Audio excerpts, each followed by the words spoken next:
নমস্কাৰ বন্ধু-বান্ধৱীসকল, কি খবৰ আপোনালোকৰ? তো আপোনালোকক মোৰ YouTube channel Purbash tips and vlogs লৈ পুনৰবাৰ স্বাগতম জনাইছোঁ।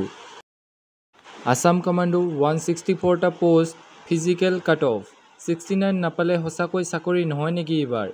OBC, SC, ST, UR physical cut of কিমান যাব সকলো ডিটেইলছ সহকাৰে আপোনালোকক এই ভিডিঅ'টোৰ যোগেৰে জনাম। তো চাই যাওক ভিডিঅ'টো লাষ্টলৈকে। তো এইখিনিতে আপোনালোকৰ ওচৰত এটা ৰিকুৱেষ্ট যে যদিহে আপোনালোকে আমাৰ চেনেলটো এতিয়ালৈকে ছাবস্ক্ৰাইব কৰা নাই তেনেহ'লে চেনেলটো ছাবস্ক্ৰাইব কৰিব আৰু কাষতে থকা বেল আইকনটো বাই অলপ প্ৰেছ কৰিব যাতে আমি দিয়া এনেকুৱা জব ইনফৰমেশ্যনৰ ভিডিঅ' আপোনালোকে প্ৰথমতে পাব পাৰে। তো প্ৰথমতে আমি জানি লওঁ যে Assam commando physical cut of 2022 চনত কিমান গৈছিল আৰু তাৰপাছত আমি ডিছকাশ্যন কৰিম যে এইবাৰ কাট অফ কিমান যাব পাৰে। তো প্ৰথমতে UR কেটেগৰীৰ ফিজিকেল কাট অফ গৈছিল 64, OBCৰ গৈছিল 61, SCৰ গৈছিল 58, STৰ গৈছিল 62 আৰু EWSৰ গৈছিল 50।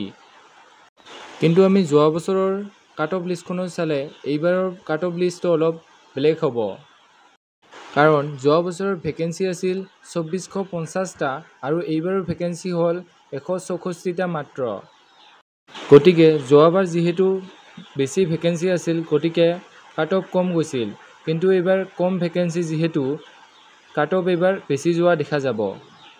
আছাম কমাণ্ডোৰ এইবাৰৰ কাট অফ কিমান যাব সেইটো এনেদৰে কোৱাটো সম্ভৱ নহয়, তথাপিও এইবাৰৰ এক্সপেক্টেড কাট অফ কিমান যাব পাৰে দেখুৱাই দিছোঁ। কিন্তু এই কাট অফটোৰ বেছিও যাব পাৰে কমো যাব পাৰে। তো মই যোৱাবাৰৰ কাট অফৰ লগত 5 মাৰ্কে প্লাছ কৰি দিছোঁ। ইয়াত 5 মাৰ্কতকৈ বেছিও প্লাছ হ'ব পাৰে।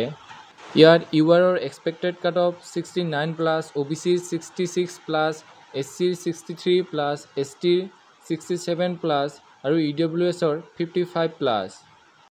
মই চিয়'ৰ কোৱা নাই যে ইমানেই কাট অফ যাব, ইয়াতকৈ বেছিও যাব পাৰে কমো যাব পাৰে। তো সকলো কেটেগৰীৰ কেণ্ডিডেটে আছাম কমাণ্ডোৰ ফিজিকেল টেষ্টত 70 প্লাছ নম্বৰ আনিবলৈ চেষ্টা কৰক। তো ইয়াত ফিজিকেল কাট অফ কিমান যাব সেইটোতো ফিজিকেল হৈ যোৱাৰ পাছতহে ক'ব পৰা যাব, তথাপিও এক্সপেক্টেড কাট অফ এটা আপোনালোকক জনাই দিলোঁ। তো আপোনালোকে ইয়াতকৈ বেছি নম্বৰ আনিবলৈ চেষ্টা কৰক। তো বন্ধুসকল, তোমালোকে নিজকে এনেকুৱা ধৰণে প্ৰেক্টিছ কৰক যাতে কোনো কাট অফে তোমাক বিট কৰিব নোৱাৰে, কোনো কাট অফে যাতে তোমাক সেই ক'লা পোচাকযোৰ কাঢ়ি নিব নোৱাৰে। তো মাজত মাত্ৰ 2টা মাহ তোমালোকে নিজকে আছাম কমাণ্ডো 164টা পোষ্টৰ এটা পোষ্টৰ কাৰণে সাজু কৰি ৰাখক। তো এইখিনি আছিল আজি ভিডিঅ'। যদি ভিডিঅ'টো চাই ভাল পালে তেনেহ'লে লাইক কৰিব, কমেণ্ট কৰিব, বন্ধু-বান্ধৱীসকলৰ লগত ভিডিঅ'টো শ্বেয়াৰ কৰিব যাতে তেওঁলোকে ইনফৰমেশ্যনটো পাব পাৰে। তো আজিলৈ ইমানেই। জয় হিন্দ, জয় অসম।